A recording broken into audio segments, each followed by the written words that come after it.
Hello, this is Mr. Sexton, and we're going to ready to start day 15 of the semester.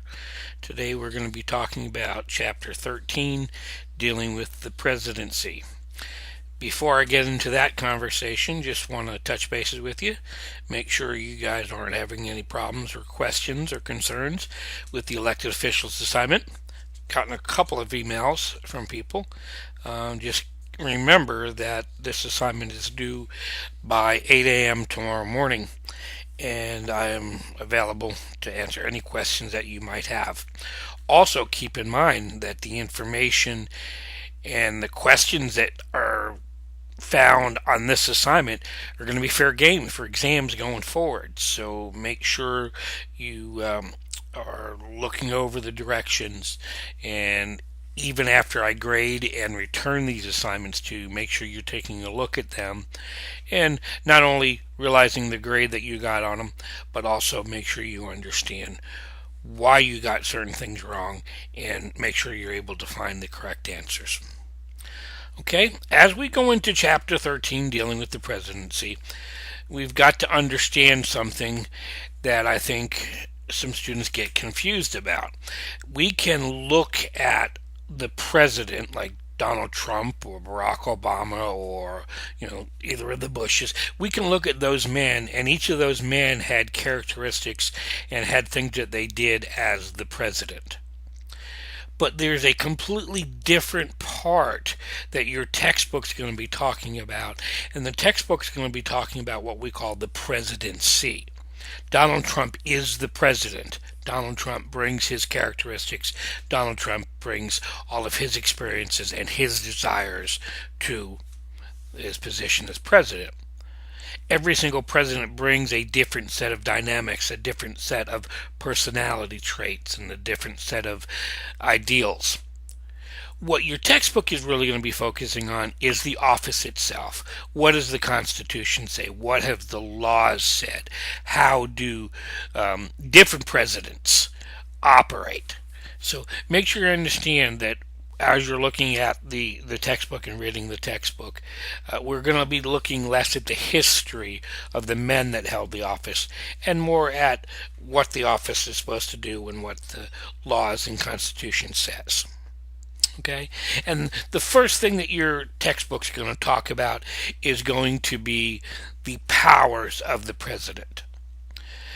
And as with any position that anybody can hold, there are different types of powers or different sources of powers. And your textbook talks about expressed powers, delegated powers, and implied powers. Make sure you understand what we mean by expressed. And expressed powers are simply things that are stated, very clearly listed. The Constitution says there are certain powers that the president will have, and there's no questions about that. Then there's what we call delegated powers. There are certain things, certain responsibilities that Congress has, but Congress will pass laws saying that we're going to give the president authority to do certain things in this area. That's called delegation.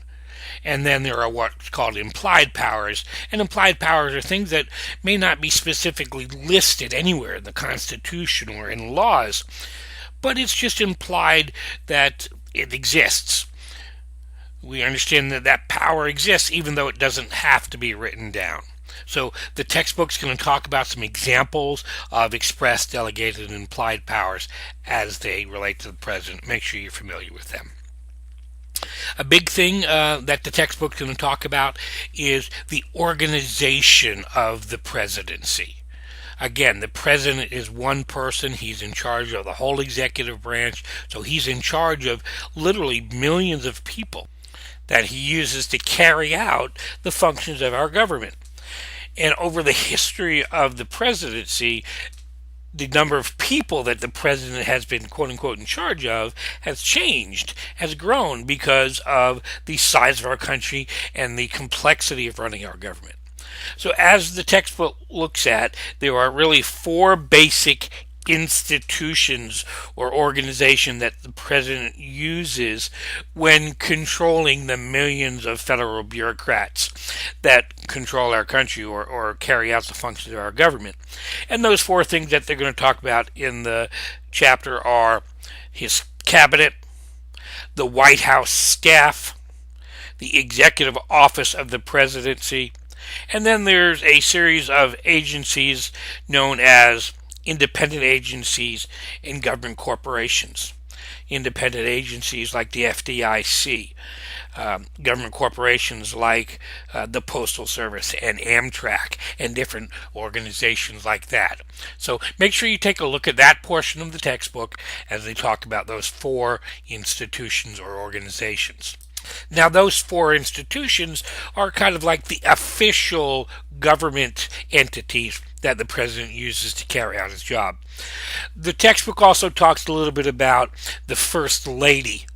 You know, First Lady is not an elected position, but the First Lady, especially in recent years, has taken on more and more responsibility to help the president accomplish his agenda. And then, of course, the chapter is going to also talk about the vice presidency and how much the president uses or doesn't use the vice presidency to try and carry out his agenda.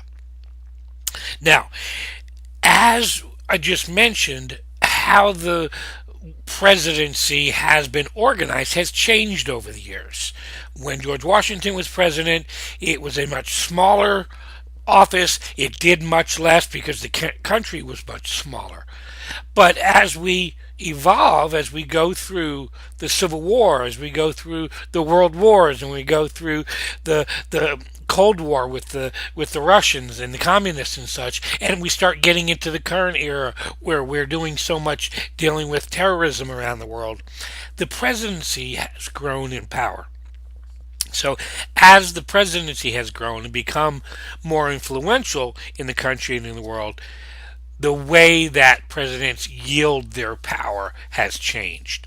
And your textbook talks about some of the major methods the president uses to try and get his plans or his agenda forward. And one of the big ones is the presidents like to go public. Understand what that term go public means. And presidents have been going public for years. But the textbook chapter also talks about the idea that current presidents are now not just going public, they're going public online.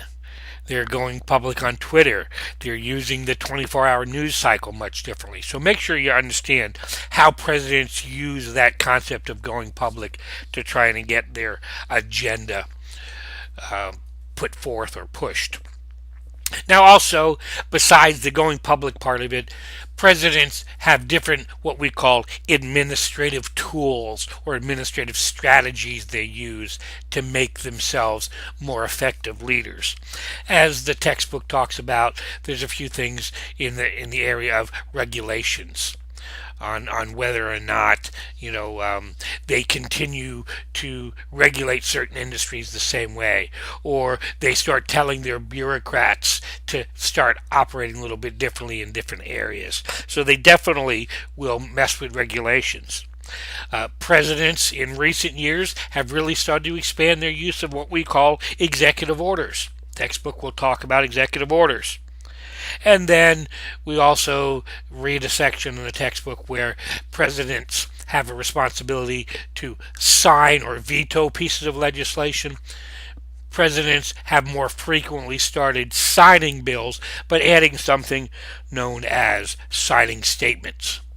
Make sure you understand what signing statements are. Now, the last thing that they touch on in the textbook that I want you to be familiar with is that presidents will and can just simply say there are certain laws that we're not going to vigorously enforce. So when the president thinks that an issue like border security is less of an issue, then they can choose to spend less time strictly enforcing those laws, spending less of their executive time enforcing those. Okay? So there are a variety of ways that presidents try to get their job accomplished, or different ways that presidents try to express their power and their ability to lead. So make sure you get that stuff out of the textbook.